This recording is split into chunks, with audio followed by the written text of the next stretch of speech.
Bem, pessoal, vamos de BTC no fim de tarde dessa quarta-feira, 21 de dezembro. Agora na Espanha, 22 horas e 32 minutos. No Brasil, 18h32 da tarde. Gente, a BTC segue dando plena vigência à nossa cunha triangular. Muita gente achou, principalmente os shortados, que isso aqui era uma canaleta virtual de baixa, que a BTC tinha lambido a aresta superior dessa canaleta e ia seguir aqui desenhando um balé Bolshoi para baixo. Eu reportei que era muitíssimo provável que a gente voltasse a estressar a mediana do canal de Keltner. Isso já aconteceu ontem. A gente fez a máxima ontem, 17.061.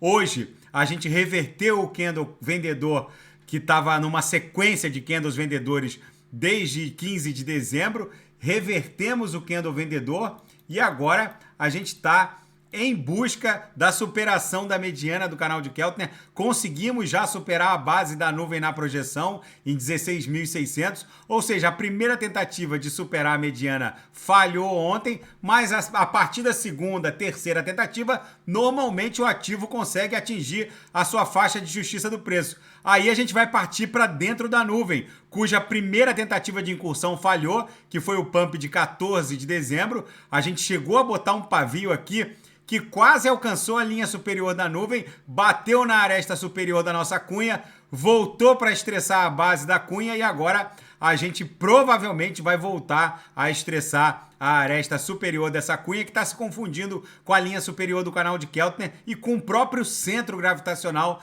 da nuvem. Na projeção, a nebulosidade avermelhada parou de ganhar espessura, o que indica que há, nesse momento, um impasse grande entre compradores e vendedores. Na nossa banda de VWAP mensal, não deu outra, a gente foi prestar continência aqui para lower e rapidamente a gente desenhou um belíssimo candle comprador com corpo real já mais do que tímido, já está ganhando uma bela espessura e só deve parar na própria VWAP mensal, que tá ali em 17.150. No intraday, a BTC foi um relógio suíço, batia na lower, voltava para VWAP, batia na lower, voltava para VWAP, bateu na upper, voltou para VWAP.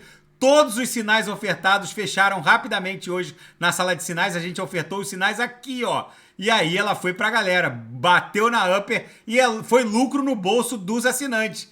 Na seara fática, a autocustódia é o único antídoto para fraudes como a que a FTX promoveu.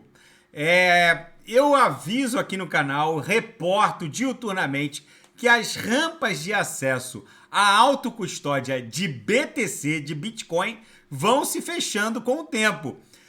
As outras altcoins não. Eu já fiz um vídeo sobre isso, posso fazer de novo. Eu vou repetir.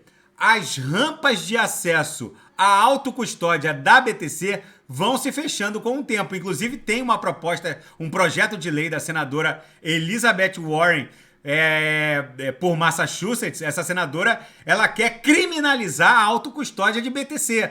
Ou seja, no futuro, gente, quando a BTC passar de 10 milhões de dólares, uma BTC, e se encaminhar para 100 milhões de dólares, naquelas camadas de ataque vezes 10, muito provavelmente vocês vão tentar sacar uma simples BTC de uma Binance da vida. Não sei se a Binance vai existir na próxima pernada de alta da BTC, mas enfim, em qualquer CeFi da vida, vocês vão tentar sacar e vai ser preciso um registro de instituição financeira para conseguir custodiar uma BTC. Não se preocupem, se vocês já possuem BTC autocustodiadas, vocês sempre poderão trocar ela por qualquer altcoin em qualquer Polka Bridge ou qualquer protocolo cross-chain da vida. Ou seja, BTC real sempre vai encontrar liquidez em qualquer protocolo cross-chain. Agora, autocustodiar uma BTC tentando sacar de uma CeFi para um wallet autocustodiado, pode ser um Ledger Nano, um Trezor, o que seja, vai ser cada vez mais impossível fazê-lo. Fica esse registro, vocês vão lembrar desse meu vídeo no futuro. E a Paxful elimina a Ethereum da plataforma. Segundo eles, só a BTC seria descentralizada o suficiente. Na verdade, está havendo uma rusga entre o CEO da Paxful, o Ray Youssef, e os devs da Ethereum, a Ethereum Foundation. Eles suspenderam as transações com o Ethereum por enquanto, mas na verdade o que está acontecendo é que está havendo censura dentro da rede ETH. E esses softwares que pré-montam os blocos para serem confirmados pelos nodes de validação da Ethereum estariam excluindo previamente algumas transações, principalmente aquelas que fizeram uso do Tornado Cash. E agora a Paxful se irritou também com o nível de censura da Ethereum. Enfim, vamos ver como esse imbróglio vai se desdobrar. E na seara geopolítica e finanças internacionais, Joe Biden diz a Zelensky que os Estados Unidos buscam um acordo de paz justo para acabar com a guerra na Ucrânia.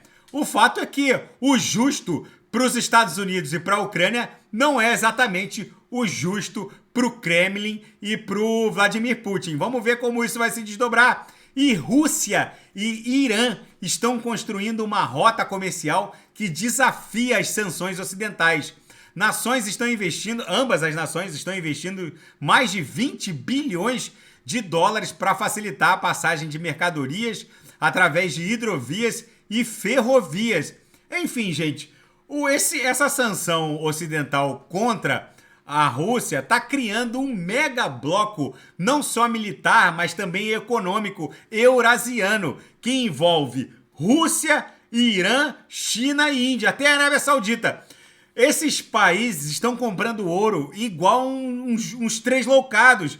E isso pode sim, num futuro muito próximo, ameaçar o dólar. Já tem até tratativas no sentido de criar uma divisa internacional rodando em blockchain para fazer as vezes de reserva cambial desses países e dando um banzai pro dólar. Ou seja, tem muita coisa acontecendo. O Vladimir Putin, na verdade, está jogando um mega jogo de xadrez com o Ocidente e talvez essa guerra na Ucrânia seja só o boi de piranha de algo muito mais amplo que ele talvez esteja construindo para esse mega bloco eurasiano que está se formando. E evidências apontam que a sabotagem e a explosão do gasoduto Nord Stream 1, que abastecia a Alemanha de gás natural pelo Mar Báltico, na verdade, não teria a Rússia como responsável. Muitos acusaram Putin de ter explodido o Nord Stream 1 para deixar a Europa anglo-saxônica sem gás natural no inverno duro que já chegou. Mas o fato é que as evidências, nenhuma delas apontam para a culpabilidade, vamos colocar assim, do Kremlin ou mesmo do Vladimir Putin. Gente, a BTC está acumulando forte, bateu na lower, a próxima parada é 17.150, se romper a VWAP mensal, vai buscar esse topo aqui com certeza, que foi o último estresse aqui da Upper, na altura de 18.387. Tá bom, pessoal? Fiquem com Deus. Se nada fugir do script, eu volto para analisar a própria BTC amanhã. E quem quiser sugerir alguma análise, é só colocar nas mensagens abaixo. Fiquem com Deus, até amanhã, grande abraço.